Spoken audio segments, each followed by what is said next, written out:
Hello friends, मैं एक बार फिर से उपस्थित हूँ कहानी मुझे तुमसे प्यार है का अगला भाग लेकर। इसके पहले भी 14 भाग अपलोड हो चुके हैं। अगर आपने नहीं देखा तो प्लीज़ एक बार ज़रूर देखें। स्टेज पर खनक को डांस करते देखा तो अनुज उठ खड़ा हुआ।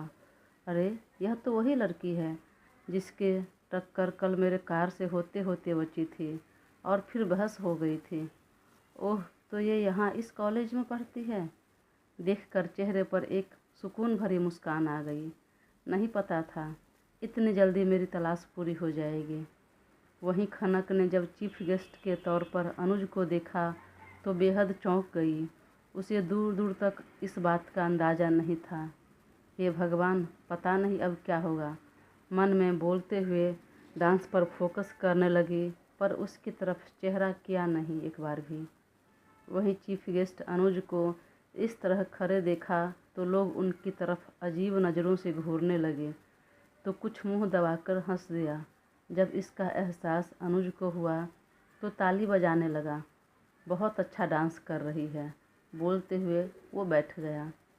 कुछ देर में डांस परफॉर्मेंस पूरा हुआ तो तालियों की गड़गड़ाहट गूंज उठी। खनक स्टेज से नीचे आई तो सब ने उसे घेर लिया और शाबाशी देने लगे। देखना, मुझे लगता है तू ही विनर बनेगी। अरे, विनर बनूंगी नहीं, बन गई। कैसे? अरे देखा नहीं ऑडियंस कितना ताली बजा रहे थे, हूटिंग कर रहे थे। उन सबको अच्छा लगा, समझो मैं विनर बन गई। बोलकर वो आईब्रो उचकाते हुए हंस दिया। चल, अभी मैं झटपट चेंज करके आती हूँ। ऐसा लग रहा है दम घुट रहा है मेरा साड़ी में। बोलकर वह चेंजिंग रूम की तरफ जाने लगी। तभी अचानक पीछे से वह लड़का वैभव भी आया जिसने उसे डांस के लिए ऑफ़र किया था। हेलो खनक, आपने बहुत अच्छा डांस किया। बिल्कुल आपके नाम की तरह डांस में खनक थी। थैंक्स, खनक ने मुस्कुराते हुए जवाब दिया। सिर्फ थैंक्स? अब खनक मुंह बिचकाकर देखने लगी। माई सेल्फ वैभव, आपसे एक क्लास सीनियर हूँ, उसने अपना हाथ आगे बढ़ाते हुए कहा। और सबसे बड़ी बात, हम दोनों का एक ही स्ट्रीम है, तो अगर कभी कोई हेल्प की ज़रूरत हो तो आप बताना, मैं हमेशा तैयार हूँ। जी थैंक यू। बोलकर वो आगे जाने लगी तो भी वह उसके पीछे जाने लगा। यह सब अनुज देख रहा था और उसे इस तरह उसके पीछे जाते देखा तो तुरंत सामने आ गया। अनुज को देखते ही वैभव वहाँ से तुरंत निकल गया। खनक फिर से आगे बढ़ी तो अनुज ने रोक लिया। हेलो मिस ब्यूटीफुल, आपने बहुत अच्छा डांस किया। जी थैंक यू। उसकी आवाज़ में घबराहट साफ दिख रही थी। वो और तेज़ी से आगे बढ़ने लगी, लेकिन अनुज ने फिर टोक दिया।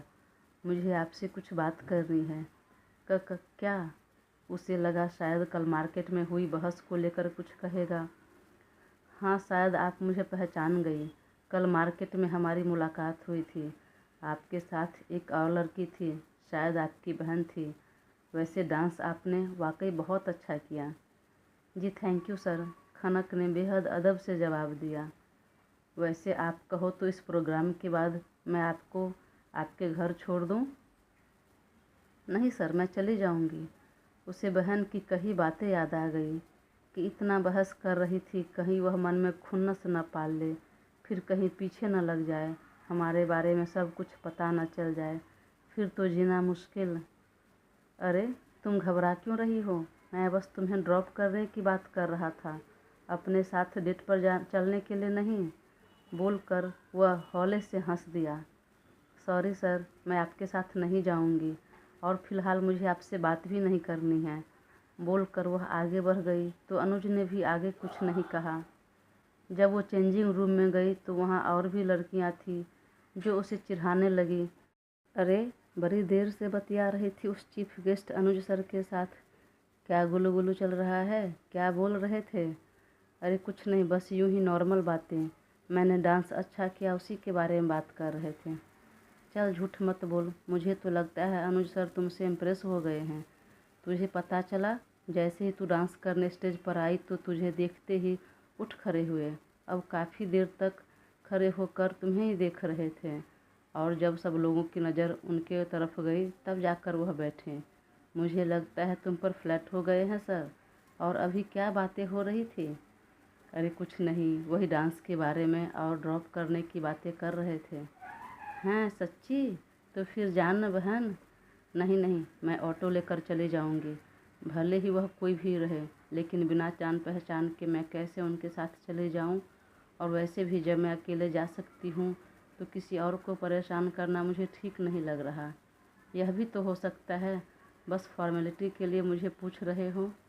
हाँ, पर फॉर्मेलिटी के लिए तो हमसे नहीं पूछा, बोलकर लड़कियां खिलखिलाने लगी। अरे जान पहचान की ज़रूरत क्या है, उसे कौन नहीं जानता है। बड़े नेता की का बेटा है और इस कॉलेज का ट्रस्टी भी है। और तो उनके पीछे नहीं, वह तेरे पीछे लग रहा है बहन। कोई भी किसी के पीछे लगे, लेकिन समय तो मेरा बर्बाद होगा ना, और मुझे अपना समय बर्बाद नहीं करना है। तुम लोग जानते हो ना मेरी पढ़ाई से मुझे और मेरे परिवार वालों की कितनी उम्मीदें हैं, कितने सपने जुड़े हैं। मैं इन सब के चक्कर में सबकी उम्मीदें नहीं तोड़ सकती, सबके सपने अधूरे नहीं छोड़ सकती। मेरी माँ और बहन दिन रात मेहनत करती है, तब जाकर मैं यहाँ आती हूँ। वही तो बोल रही हूँ, अगर यह पट गया तो नौकरानी वाली ज़िंदगी से महारानी वाली ज़िंदगी जिएगी, और माँ बहन सबके सपने अरमान ख्वाब जो भी हैं सब पूरे हो जाएंगे, वह भी बैठे बिठाए। नहीं भाई, मैं इतना मेहनत करके यहाँ तक आगे आई हूँ और अपनी मेहनत के दम पर आगे कुछ करना चाहती हूँ, और फिर उसमें जो खुशी मिलती है किसी और के देने की वजह से नहीं। इस बार खनक की बात सुनकर कुछ लड़कियां उसके हाँ में हाँ मिलाया तो कुछ उसे फिर से सजेशन देने लगे, और सब आपस में कुछ देर तक यूं ही बात करते रहे, फिर अपने अपने घर के लिए निकले। जाते जाते खनक ने नोटिस किया कि अनुज अभी भी रुका हुआ था, शायद उसी का वेट कर रहा था। तब वह चुपके से निकलकर बाहर ऑटो ले लिया। वो ऑटो में बैठने लगी कि अचानक अनुज की कार वहाँ आ रुकी और ड्राइवर को इशारा कर दिया, तो ड्राइवर ने जाने से इनकार कर दिया। अरे क्या हुआ भैया, अभी तो आप रेडी थे जाने के लिए, फिर मना क्यों किया? नहीं नहीं मैडम, आप जहाँ रहती हैं उस एरिया में मुझे नहीं जाना। लेकिन क्यों? क्योंकि आते समय उधर से सवारी नहीं मिलती, खाली आना पड़ता है। ऑटो वाले ने जानबूझकर बहाना बना दिया और निकल गया। खनक अब दूसरे ऑटो का इंतज़ार करने लगी।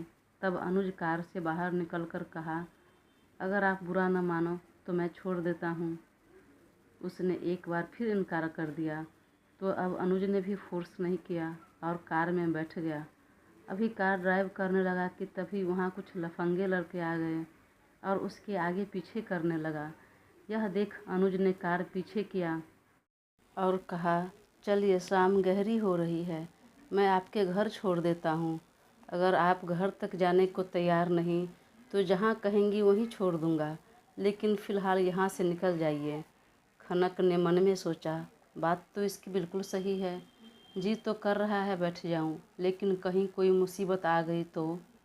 तब तक अनुज ने फिर कहा, तो वो पीछे बैठ गई। कुछ देर तक दोनों के बीच चुप्पी छाई रही। अच्छा, तो आप फर्स्ट ईयर में हैं आप? जी सर। तो यहाँ पर आप किसके साथ रहती हैं? मेरा मतलब घर में कौन कौन है? जी माँ और हम 4 बहनें हैं। और पापा? वह सकपका गई। क्या जवाब दूँ, कुछ सूझा नहीं। एक घबराहट सी होने लगी, गला सूखने लगा, वह थूक निकलने लगी। तब तक अनुज ने फिर पूछा, आपके पापा क्या करते हैं? जी वो, मतलब अब इस दुनिया में नहीं हैं? जी हाँ सर, अब इस दुनिया में नहीं है वो।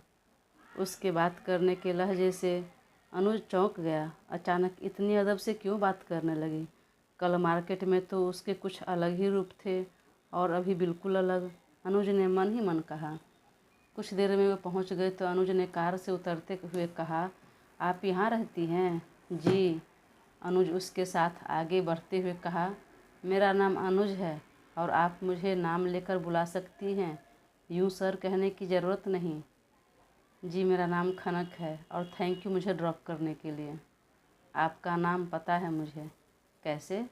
डांस करते समय आपका नाम अनाउंस हुआ था तो पता चल गया। वह मुस्कुराते हुए आगे बढ़ गई तो अनुज भी उसे जाते हुए काफ़ी देर तक देखता रहा, फिर वह भी अपने रास्ते निकल गया। इधर अद्रिका और अभय बाबू दोनों बातें करने लगे।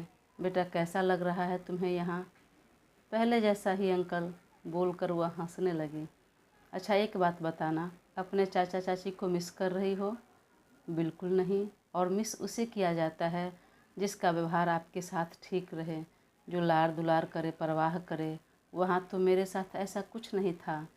अमायरा कभी ढंग से बात नहीं की, अगर कभी ठीक से बात कर भी लेती तब चाची उसे डांटती, पर मुझे मारने के साथ साथ ताने और झिड़कियाँ ज़रूर देती थी कि मैं रोड से उठाई हुई लड़की हूँ और अब इस महल में राजकुमारी बनकर बैठी हूँ, हिस्सेदार बनकर बैठी हूँ।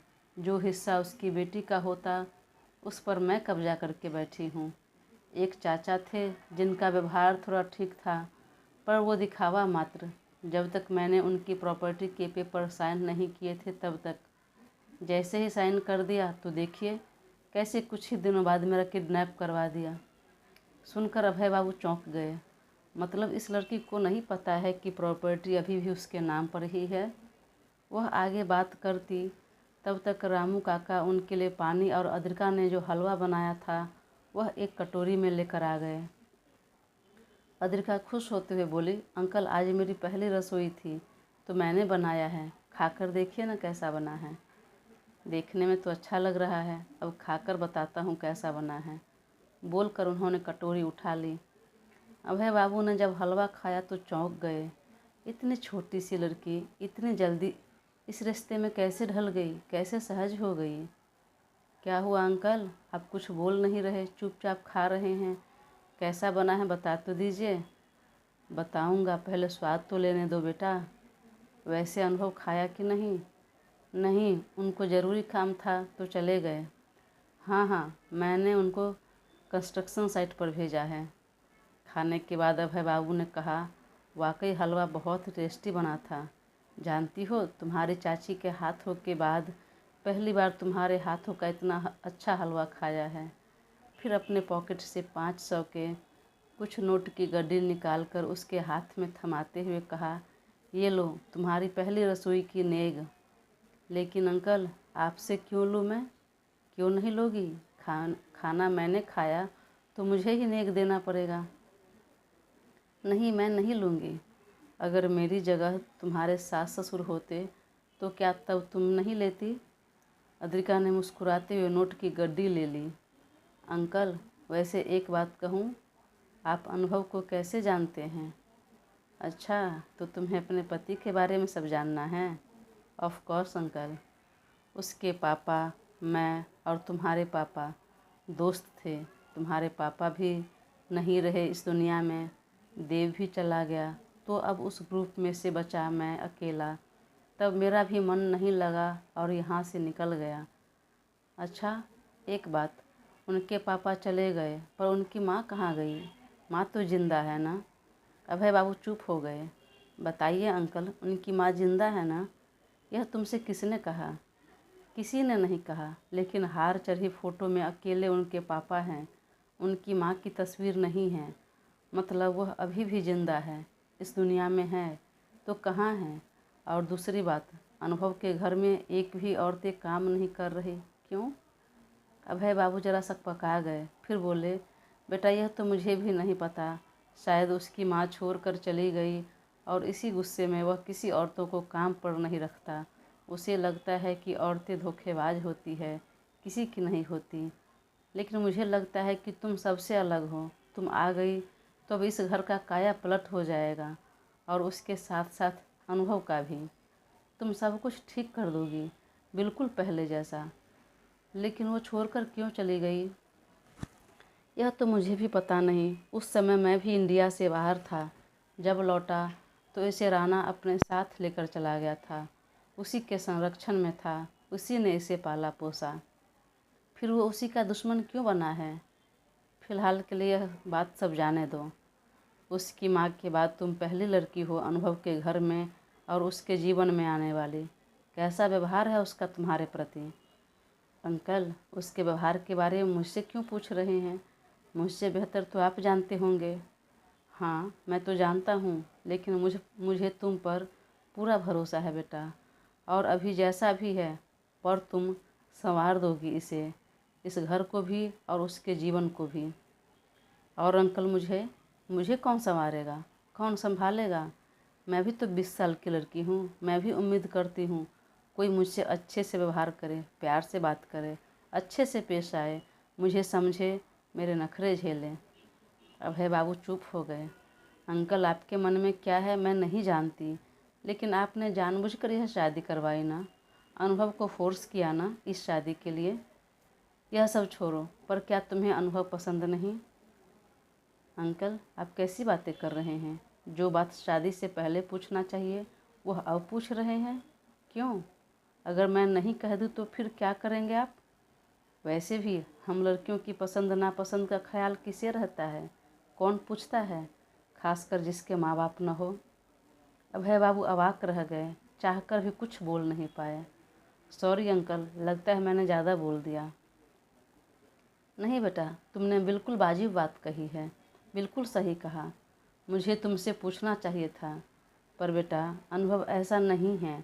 वास्तव में वह बहुत शांत, सुशील और हंसमुख बच्चा था।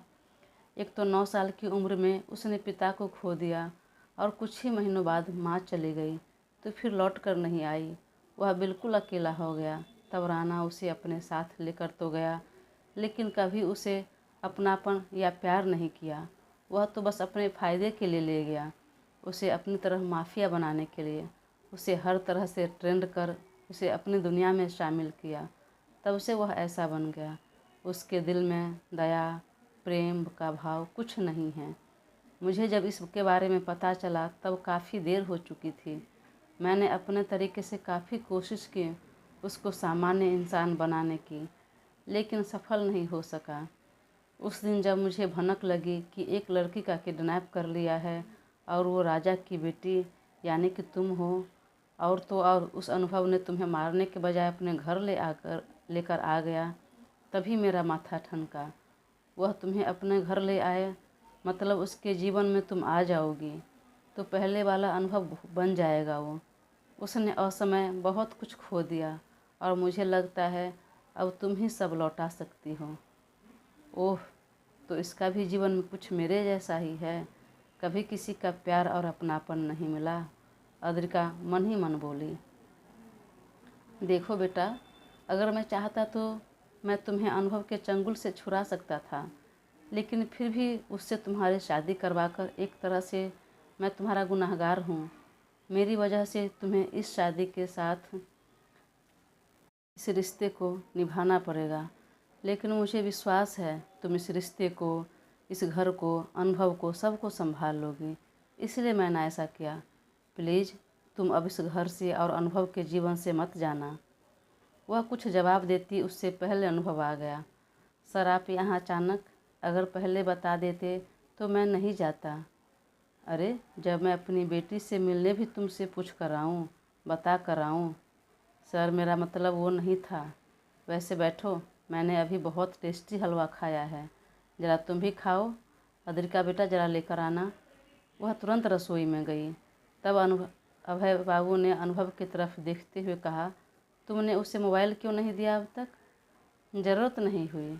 फिर इंटरकॉम तो है ही, तो मोबाइल की क्या ज़रूरत? फिर अनुभव अपने मन में कहा, इसे मोबाइल दूंगा और बीबी वाली हरकतें शुरू कर देगी, जब तक कॉल मैसेज करके सर खाती रहेगी। ज़रूरत है अनुभव, ज़रूरी नहीं वह हमेशा घर में ही रहे। वो बाहर निकलेगी तो राना की पैनी नज़र है उस पर, और सिर्फ राना की नहीं, उसकी बेटी की भी है। पर बाहर निकलेगी क्यों? क्यों नहीं निकलेगी? तुम जहाँ जाओगे उसे अपने साथ लेकर जाओगे, लेकिन क्यों? जब उसे बाहर खतरा है तो रहने दीजिए ना घर में। यहाँ तो बिल्कुल सेफ़ है। वह बिल्कुल जाएगी और मैं अभी उसे लेने आया हूँ पग फेरे की रस्म के लिए। तो चलो तुम दोनों मेरे साथ। सर, शायद आप भूल रहे हैं, यह शादी आपने किस लिए करने को कहा था। तो फिर यह सब क्यों? मैं नहीं मानता और उसे यहीं रहने दीजिए ना, यह सेफ़ है और मुझे काम के सिलसिले में बाहर जाना है। मैंने अभी कुछ नहीं बोला हूँ, लेकिन जब शादी हुई तो सारे रीति रिवाज पूरे होने चाहिए। फिर मेरे साथ वह जाएगी, वहाँ पर कुछ दिन रहेगी तो उसे भी अच्छा लगेगा। यहाँ पर घर में कोई है भी नहीं, तुम भी तो नहीं रहते हो। मैंने तो इसे कहा कि पढ़ाई शुरू कर दो अपना, लेकिन इसे नहीं करना। सब आपस में बात कर रहे थे, तभी रक्षा अमायरा के साथ आ धमकी। उसे देखते ही अनुभव की त्योरियां चढ़ गई। वहीं अद्रिका खुश होते हुए भागी। चाची आप अचानक, आगे बढ़कर झट से गले लग गई। यह देखकर अनुभव का गुस्सा और बढ़ गया। क्या इस लड़की को कुछ पता नहीं है? चिपक रही है, यूं गले लग रही है। हाँ, अचानक ही आऊँगी ना बेटा। अब तुमने शादी कर ली और अपनी चाची को याद तक नहीं किया। लेकिन जब मुझे पता चला तो मैं आ गई तुम दोनों से मिलने। अनुभव, चलो चाची के पैर छुओ, अद्रिका ने कहा। लेकिन अनुभव वहीं खड़ा रहा। अरे आशीर्वाद लो ना। तब वो आगे बढ़कर नमस्ते बोला और धीरे से कान में कहा, तुम जितना नौटंकी कर रही हो ना, मुझे सब समझ में आ रहा है। लेकिन टेंशन मत लेना, मेरी नज़र हमेशा तुम पर ही है। मेरी पत्नी पर जरा सी खरोंच भी आई ना तो तेरी खैर नहीं। वैसे तुम्हारे पति परमेश्वर नहीं आए? डर गए क्या मुझसे? मैं यहाँ हूँ दामाद जी। पीछे से आवाज़ आई तो सबने सिर उठाकर देखा। अद्रिका तुरंत आगे बढ़कर उनका पैर छूकर आशीर्वाद लिया। सदा खुश रहो बिटिया। अनुभव ने देखा तो तिरछी स्माइल उसके चेहरे पर आ गई और उठकर वहाँ से चला गया तो पीछे पीछे राणा भी आ गया। क्या अनुभव, मेरी भतीजी से शादी कर ली और मुझे बताया तक नहीं? वैसे मानना पड़ेगा, तू मेरा ही सिखाया हुआ चूजा आज मुझे मात देने लगा। मानना पड़ेगा, खेल गया अच्छे से तूने जानबूझकर यह शादी की ना, प्रॉपर्टी के लालच में। तुझे पता चल गया ना, उसकी आधी प्रॉपर्टी का मालिक अब तू होगा। दूसरे की प्रॉपर्टी हड़पने की आदत तुझे है राणा, मुझे नहीं। और एक बात तुझे याद दिला दूं, यह सजेशन किसने दिया था? उस लड़की के साथ जो करना है कर लो, शादी कर लो, घर बसा लो। और जब तेरी बात मान ली तो तकलीफ़ हो रही है तुझे। मैं तो उसे लड़की को जानता तक नहीं था। मैं तो तेरी बेटी का किडनैप करने के लिए गया था और तूने उसकी जगह इसे रख दिया। वैसे अपने ही भतीजी से इतनी नफ़रत क्यों है? क्यों उसके खून के प्यासे हो? सिर्फ उसके नहीं, उसके साथ 2 और लोगों के खून का प्यासा हूँ मैं। फिर वह एक खिसियानी हंसी हंसा। तुझे क्या लगा मेरी बेटी को किडनैप करके मुझे झुका दोगे? अब मेरी बेटी तुम्हारे घर में है, मैं तुम्हारे घर में हूँ। कुछ कर सकते हो तो करके दिखाओ दामाद जी। दिखाऊंगा करके, बहुत कुछ। तुम्हें घुटने पर क्या, अपने पैरों पर झुका दूंगा। नाक रगड़ोगे तुम मेरे पैरों पर, लेकिन तुम्हें छोड़ूंगा नहीं। और मैं तुम्हारी बेटी को किडनैप करने की ज़रूरत नहीं, तुम खुद मुझे उसे सौंपने आओगे। अनुभव, राणा क्या हुआ? राणा बौखला गया तो अनुभव डेविल हंसी हंसा। अच्छा लगा तेरी बौखलाहट देखकर। अगर मैंने सच्चाई बता दिया ना तो मुझसे ज़्यादा तू बौखला जाएगा अनुभव। अब नहीं सुनना कोई सच्चाई मुझे। तुम्हें अपनी माँ के बारे में सुनना है? मुझे कुछ नहीं सुनना उस औरत के बारे में, अनुभव ने गुस्से में कहा। नहीं सुनना, लेकिन इतना जान लो, तेरी माँ भागी नहीं थी। बोलकर वह ठहाके लगाकर हंसने लगा। अनुभव ने गुस्से में आंखें लाल कर उसकी तरफ देखा। दोस्तों, कहानी आगे जारी रहेगी। प्लीज़ तब तक अपना साथ बनाए रखें और चैनल को सब्सक्राइब कर मुझे ज़रूर सपोर्ट करें। धन्यवाद।